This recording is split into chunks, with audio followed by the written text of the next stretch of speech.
এইবারে সরস্বতী পুজোর দিনের ভ্লগ নিয়ে চলে আসলাম। আচ্ছা, এই দিনটা ছিল সরস্বতী পুজোর আগের দিন। এটা বর্ণপরিচয় স্কুল। এই স্কুলের পাশেই একদম আমার বাড়িতে। এই স্কুলে তো যাওয়া আসা লেগেই থাকে। সরস্বতী ঠাকুর কিন্তু স্কুলে সন্ধ্যাবেলাতেই চলে এসেছিল, আর আমি গিয়েছিলাম রাতের দিকে দেখতে, কারণ আলপনা দেওয়া হয় আর এই লাল নীল হলুদ সবুজ কাগজ টাঙানো হয়, সমস্ত কিছুই করা হচ্ছিল, সেটাই দেখতে গিয়েছিলাম।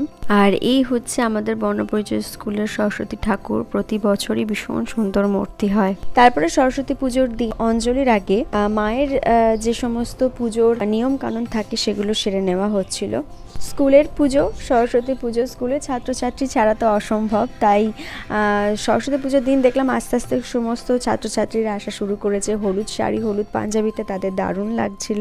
শুরু হলো সরস্বতী পুজোর অঞ্জলি, আর বাচ্চাগুলো এত সুন্দর করে পুরোহিত মশাইয়ের মন্ত্র শুনে নিয়ে আদো আদো গলায় সেটা উচ্চারণও করে মায়ের অঞ্জলি দিচ্ছিল, বেশ ভালো লাগছিল।